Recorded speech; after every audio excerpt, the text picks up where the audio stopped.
This is High School Not So Much a Musical, a podcast that takes you on a ride through the peaks and valleys of a high school journey. Here are your presenters, Nitin Jaladanki and Ayush Agarwal.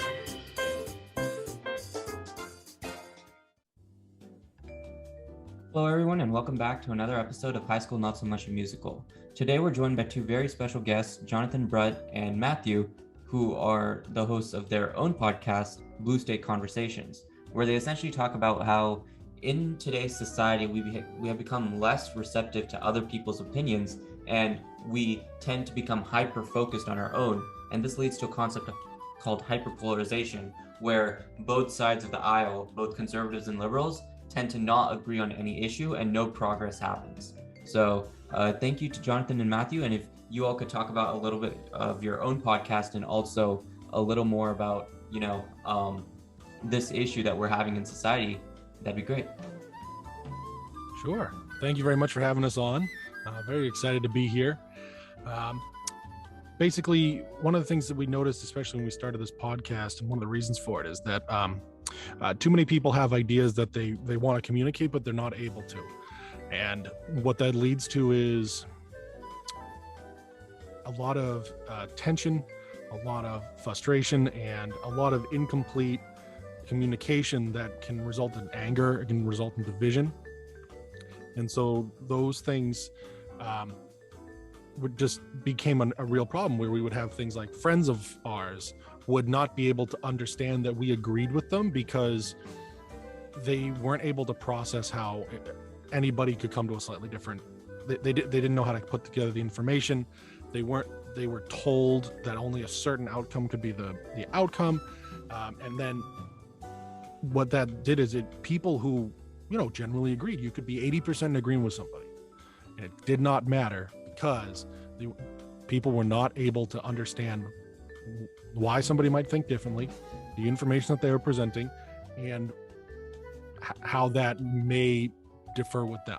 So one of the things we just noticed over time was that this division was not just political, because there's always been a Democrat and Republican argument. There's always been that, but it's filtered down into the regular citizens talking to each other.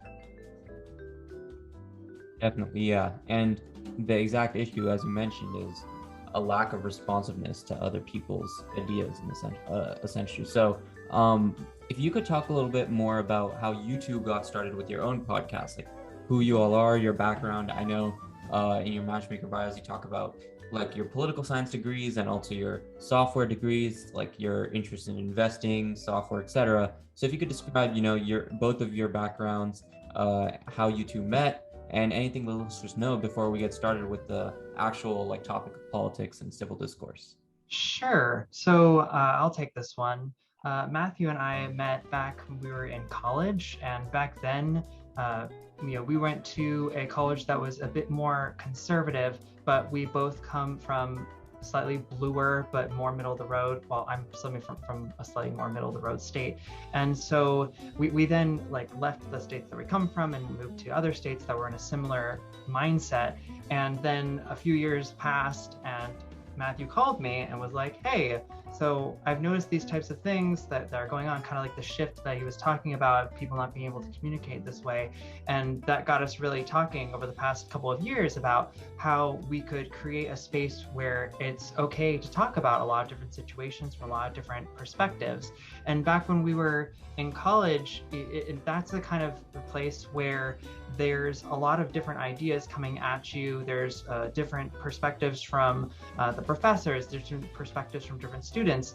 And in high school, you guys can speak to this, but there's a lot more of an echo from where people all side for one direction and discourse kind of gets shut down. In college, sometimes it's like that, but there's a lot more ideas around and people hold their footing on what they believe so much stronger that you tend to have a lot more discourse, but people don't necessarily have knowledgeable discourse or open conversation where they're willing to discuss conversation topics to the point of, hey, I'm willing to consider a different point of view and maybe even change my point of view depending on how we communicate. And then post-college, you kind of get into this, people talk about entering the real world.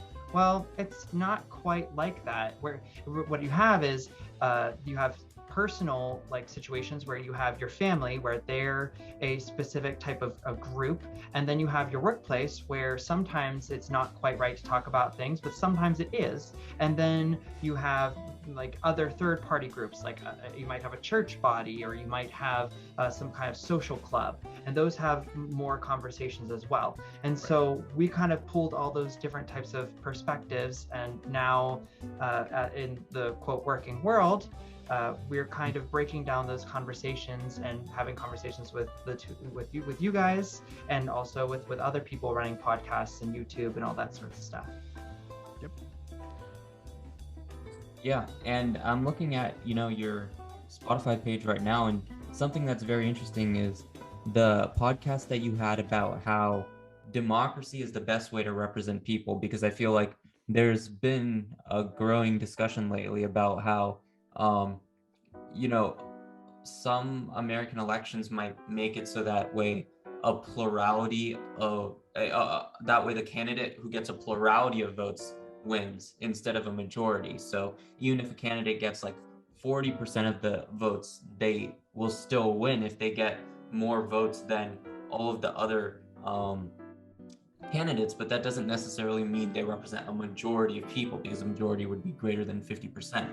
So could you all talk about, just a little bit more about American elections, because we're actually going into an election year this year where we're going to be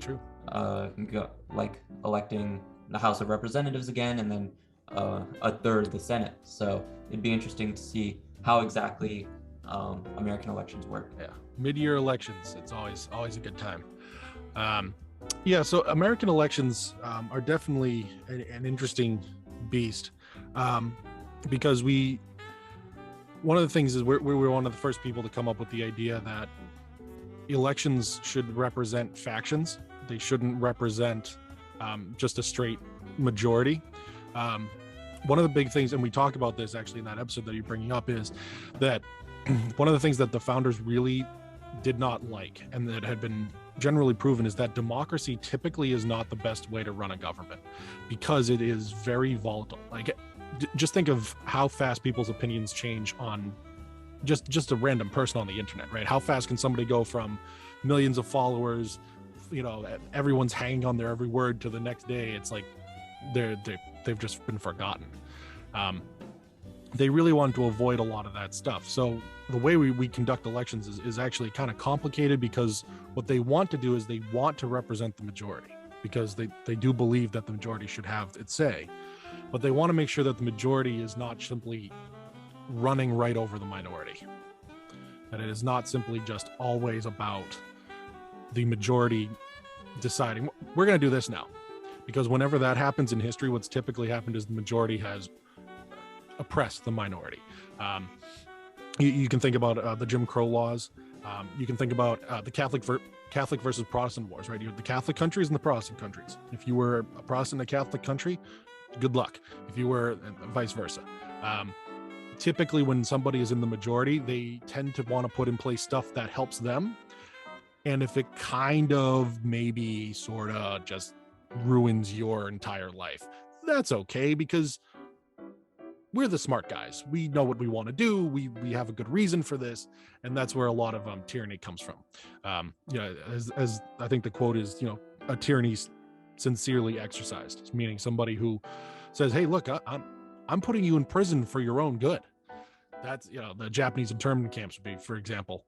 So the term for this is democratic backsliding. That's something that would pop up as a definition, where it's the gradual decline of the quality of democracy, and if it goes unchecked, it eventually becomes authoritarian.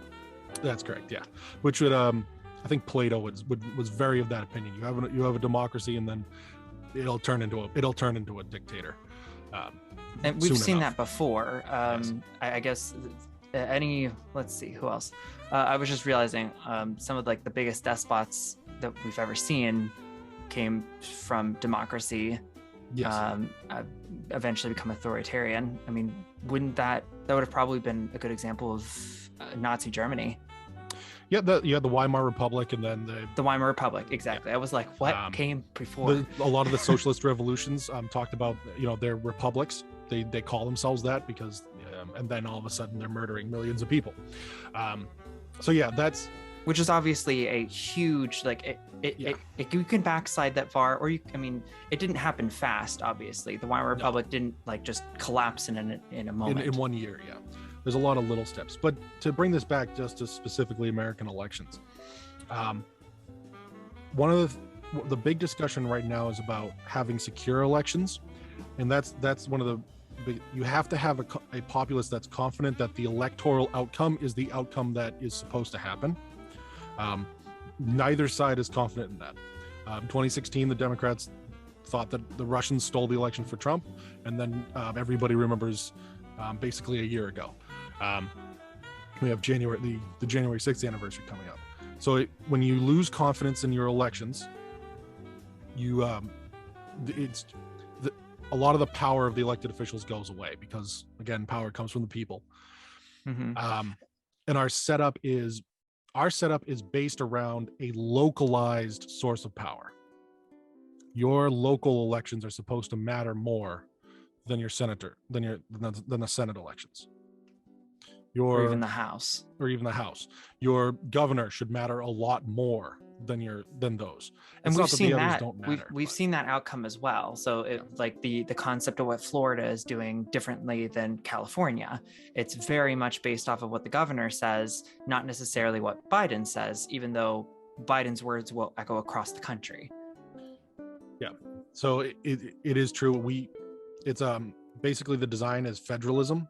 And then part of the problem with why our elections have become so fraught is we've started to nationalize almost every conversation. I mean, my state just changed all of their exit numbers because the federal government said, well, we'll only give you money for your roads if you make the exit numbers this way. Like, why? Who cares about the exit numbers? We all have GPS. Like, this is not an issue. But what's happening is as more and more decisions for everyone are made at the federal level, as we pass $4 trillion, $5 trillion, $6 trillion, $10 trillion bills with regularity, 4, 6, 10,000 pages, that's when your election system starts to break down slightly because they're not supposed to be making all those decisions. And it's becoming a small group of people at the top because they're not supposed to make all the decisions, so it's supposed to be small, and then they're going to just expand exponentially, which is it's the delegation principle, where Congress actually tells the executive branch that they're supposed to do some of Congress's job, which is not how the setup. So you see the breakdown starts to happen at the electoral level, because what matters more by this point is whether your team is in, not whether good people are in, because your team is going to make sure that your big legislation, the next $6 trillion bill, is favors your team, rather than being, well, they have that bill, and then but I'm concerned about what my state's doing or what my city's doing, because your state and city won't matter when the senators are the ones who are making all the decisions.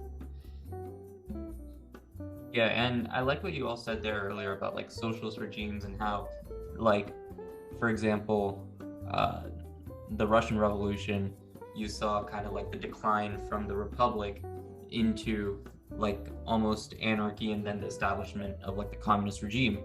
And that kind of expresses how a lot of people think that America actually is entering like a civil war phase almost, because of the hyperpolarization, as you all mentioned, that like it's gotten so extreme where neither side can really resolve any of their disputes towards like non-violence, and they're kind of turning towards violence. For example, a lot of like the Black Lives Matter riots we saw, they ended up in violence, and they were also combated with violence from the right. So that resulted in like a lot of many like violent disputes actually. And so I kind of want to like know your perspectives on that. Like, do you think the country is headed in a direction of civil war in the near future if this hyperpolarization issue gets to even more of an extreme than what it already is? Yeah, part of The thing is, political differences have typically been the slowest way to actually cause a civil war. Usually the quickest way is when you have religious, cultural, language, or geographic differences. That becomes the quickest way. Political differences can last for a really, really, really long time. And you'll always have some level of political differences. Even in this country, we had senators beating each other on the floor. Actually, I think, I was a House member, I think, walked to the Senate and beat a senator up with a cane because he was against slavery in the middle of a speech. You can't imagine, if you just wanted to imagine something like, Chuck Schumer just walking up to the podium and cracking Ted Cruz over the head, that's almost an unthinkable thing today, right? So and that didn't start a war right then. What you typically will see is kind of this, how everybody's moving. We have a geographical shift away from each other. There's the red states and there's the blue states, and everybody kind of moves to those areas, and then those are separating from the rest of the country. A lot of, you used to have to kind of win with 70%, winning with 80% of the vote, the Reagan and Lyndon Johnson victories where they won 48 and 49 states. That's really not going to happen anymore, because instead of everyone kind of being scattered everywhere, people are congregating. So you have the blue cities versus the red rural and suburban. And suburban's purple. So you're really going to just you have to win the purple and then your section. That's how you win.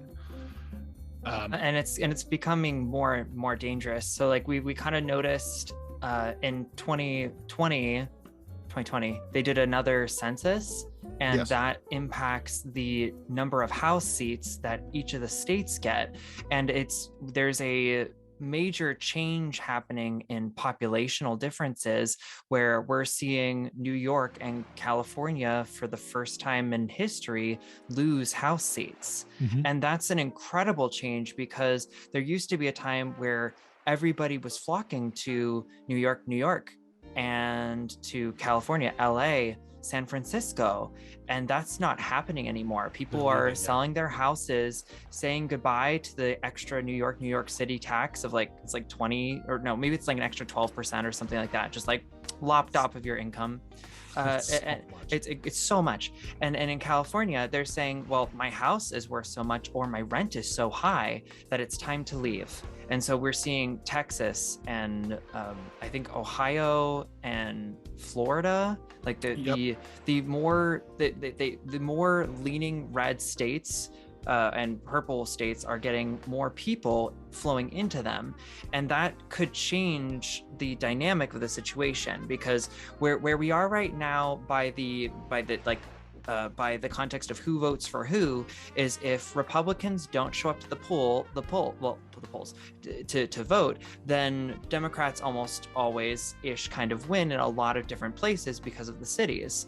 But if more of those people are starting to move to other states, that can really change the dynamic, where you might end up with more red states sucking up people who would have otherwise voted for a different candidate, but not enough to actually change it into being a purple state or into a blue state. And thus we end up with more and more laws where people are trying to unify their power so that the minority doesn't have a voice anymore. And so when I look at the context of are we working our way towards a civil war, I think that the issue is going to be that the people who would want to fight such a war aren't necessarily the people who would win that war. So I tend to see a lot of the people who have the weapons not being the people who want to use them. It is a purely defensive motion to own lots of guns. Most people aren't looking to be violent with those things, except there's always that 1% of people who go and misuse weapons, go and shoot up schools. Those people are not the majority of people who own guns in any way, shape, or form. And so the people who are tweeting are probably not the people to start a war either, but they are the people to voice their opinion about it. And so I think recently there was I think national divorce or something was that's the big term, that was being tweeted out, and I kind of take that into a bubble and say that's Twitter. There's a reason why that's Twitter, where most people who are on there on the left, and you don't see that in, let's say, Facebook. Facebook is a more traditionally older platform. Older doesn't always mean redder, but the fact that it's not really showing up there is a bigger deal. They're still on COVID because COVID is around with the latest surges, and it affects them more as and an it older affects population. Older population more, exactly. Yeah. So when we talk about where does Civil War go, I would say it's hot button right now, but it's going to ease away. People don't really pay attention in the midterms. Even people who get heated in 2020 are not going to get heated in 2022 because they're just not as interested. So to give you an example, we had the Virginia governor was recently went red to somebody that had Youngkin, and he had he didn't have a huge backing by anyone really, and he straight up told Trump, don't come here, don't come here, there's no reason. And they tried, the left and the Democrats tried to say this person is Trump. That was the entire message, and his message was taxes and school choice and what was it? He's against critical race theory. And the response was, we don't teach critical race theory in our schools, but we won't let you stop us from teaching critical race theory in our schools, which is very bizarre. It's a very strange message. And he won on just this very basic message. And I get emails from Democrats and Republicans from across the country, because why not just suck in what they tell their teams? I was getting messages from one saying, support this guy, send him money, he's these 3 things. And then I was getting these other ones that said, this guy is evil, he is Trump, go out to the polls. Those were those were what I was seeing. And so I'm not surprised anymore that people are starting to recognize that we don't vote for somebody because we hate them or because I saw name recognition and I hate him. Trump's not on the ballot anymore. Right. So hate doesn't work for very long. Hate doesn't work for very long. It works for a moment, and it really does. People get passionate, but passion burns fast, and then it burns out, and then you're left with nothing. So that's what happens is every 4 years we kind of pump it up, and so the Democrats almost have to lose so that when they get to another 2 years from now, they've got enough passion in the bank to light the fuse and burn it off again, and hope to God, essentially, hope that they can blow it up so that people hate whoever is the nominee for the Republicans enough to show up, and that the Republicans get a candidate where they go, I can't really support this guy, so I'm not going to vote for him, and then the Democrats win. So there's these hyperpolarizations, and where it comes to now is we're unlikely to have a civil war, but the bigger push is going to be, is there enough passion from Democrats against somebody who's not on the ballot to fight somebody who's not talking about that person who's not on the ballot? And I think we're going to see that just doesn't happen. Republicans historically come out to midterm elections, and Democrats typically don't. And you're going to notice, you guys have talked to us before about like the high school that you guys go to, and a bit more about like the types of people that you ran into. Those people are going to be oddly quiet for the year. Like it's weird. Like I have friends on Facebook that in 2020 they were literally posting about how they were going to fight. They were like, I will fight. That was a quote from a mutual friend of ours. Yes.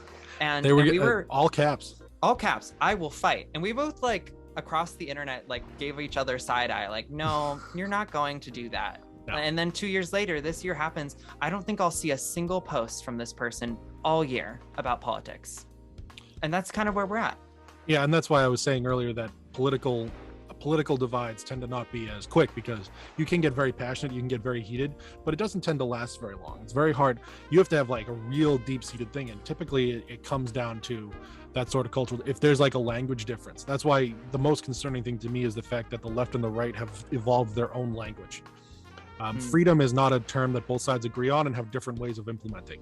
It's two completely different.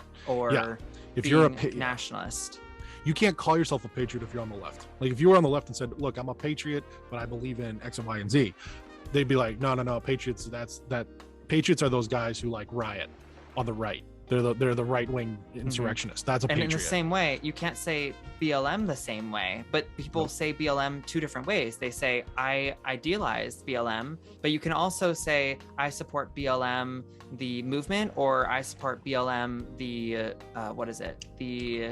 The organization. the organization, where most people would say Black Lives Matter, but the organization does not represent the values of Black people in America.